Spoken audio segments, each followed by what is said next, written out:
Muy buenas. Hoy vamos a meternos de lleno en una novela que es mucho más que una novela. Hablamos, claro, del lector de Julio Verne, de Almudena Grandes. Vamos a dar todas las claves, todo lo que hace falta saber, sobre todo si se está preparando para bachillerato o para la PAU. A ver, que nadie se engañe, esto no es un simple cuento, es asomarse a una de las épocas más duras, más brutales de la historia reciente de España. Y lo más potente es que lo vemos todo con los ojos de un crío. Es la segunda novela, por cierto, de esa increíble serie que es Episodios de una guerra interminable. La propia Almudena Grandes lo resume de una forma que es perfecta. Imaginad la situación, un niño, hijo de guardia civil, que vive en una casa cuartel y resulta que sus héroes, la gente a la que admira, son precisamente los enemigos de su padre. Esa es la contradicción, el corazón de toda la historia. Venga, pues para desgranar bien el libro vamos a ir por partes. Tenemos 5 puntos clave, 5 apartados que son fundamentales para entenderlo todo y para abordarlo en cualquier análisis. Vamos al lío. Dale, empezamos por lo primero, el contexto. Y esto es súper importante, porque el mundo de la posguerra aquí no es solo un decorado. Que va, es casi un personaje más, uno que aprieta y que lo condiciona absolutamente todo. La historia se centra en un periodo muy cortito, pero muy, muy intenso, entre 1947 y 1949.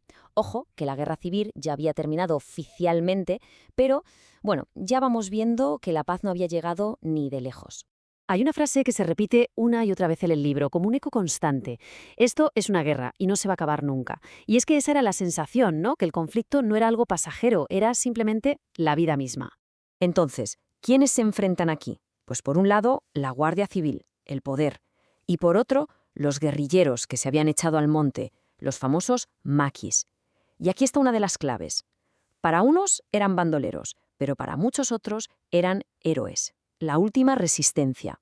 Venga, dejamos el contexto y nos metemos de lleno en el protagonista, en Nino, porque esta novela es por encima de todo su viaje, su historia de cómo se hace mayor en un mundo que no le gusta nada.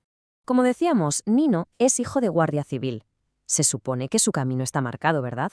Pero él no encaja. Se siente un bicho raro en su propia casa. La novela es lo que se conoce como una Bildungsroman, una novela de aprendizaje.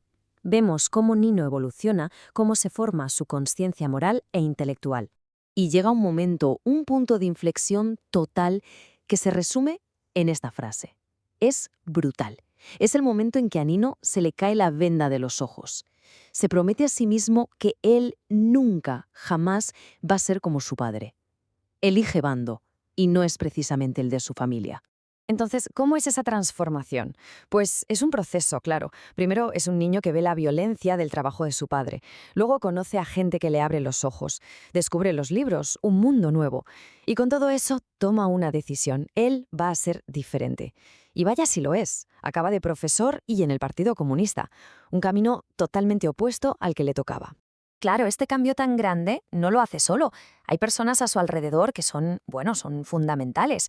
Vamos a ver quiénes son esos personajes clave que le marcan para siempre. Mirad, este esquema lo deja todo muy claro. Es como una telaraña de relaciones alrededor de Nino. Por un lado, el mundo del cuartel, su familia. Por otro, la sierra, los maquis y la gente que les ayuda en secreto. Y Nino está justo en medio de toda esa tensión, absorbiéndolo todo. Y si hay dos figuras que lo definen todo, son estas dos padres, por así decirlo. Por un lado, Antonino, su padre biológico, un hombre que representa el deber, pero también el miedo, la vergüenza de hacer cosas que no quiere. Y por otro, Pepe el portugués. Él es todo lo contrario. Libertad, misterio, integridad. Pepe es su verdadero modelo a seguir, su brújula moral. Y pasa exactamente lo mismo con su educación. Es una lucha entre dos mundos. El colegio oficial, con don Eusebio, que enseña a base de miedo y obediencia ciega al régimen, y luego está la educación clandestina, la de doña Elena, la roja, que le enseña a pensar por sí mismo, le habla de cultura, de verdad. Dos formas de ver el mundo totalmente opuestas. Vale, ya tenemos el contexto, el protagonista y los personajes que le rodean. ¿Todo esto de qué nos habla en el fondo? Pues nos lleva directos a los grandes temas de la novela. El primer tema, y quizá el más evidente, es la violencia. La represión. El libro no se corta un pelo en mostrar la dureza de la vida bajo la dictadura. Esta frase lo resume muy bien. La guerra no había acabado, simplemente había cambiado de forma. Era el día a día, la persecución constante, la tortura, el miedo. Esa era la supuesta paz de la posguerra. Pero, y esto es muy importante, en mitad de toda esa oscuridad hay luz, y esa luz es la amistad y la lealtad. Son los lazos entre las personas lo que da algo de esperanza. Y el mejor ejemplo es la relación de Nino con Pepe el portugués. Fijaos en lo que llega a decir. Yo no quería parecerme a él, sino ser él. No es solo admiración, es que ve en Pepe el hombre en el que él mismo se quiere convertir. Es su referente absoluto. Y con esto llegamos al quinto y último punto. El tema que en realidad lo une todo. El que le da título al libro y sentido a toda la historia. El increíble poder de la lectura. Para Nino, leer no es un pasatiempo. ¿Qué va? Es su salvavidas.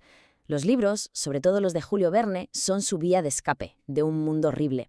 Son su forma de aprender, de entender cosas que nadie más le explica, como qué es ser un héroe o qué es la traición. Le ayudan a pensar, a crearse una brújula moral propia. Y sobre todo, le dan el valor para enfrentarse a todo. Al final, lo que nos viene a decir Almudena Grandes con esta novela es que la literatura es una herramienta poderosísima, casi un arma, para construir un mundo mejor, más justo, incluso cuando todo parece perdido. Leer nos permite imaginar que las cosas pueden ser diferentes y nos da fuerzas para luchar por ello. Y con esto llegamos a la reflexión final, la pregunta que lo resume todo. ¿Puede un libro ser más real que la propia vida? Pensemos en Nino, un crío rodeado de silencio, de mentiras, de una violencia que no entiende. Quizás para él, las aventuras y los valores que encontraba en los libros eran en el fondo lo único verdadero a lo que podía aferrarse.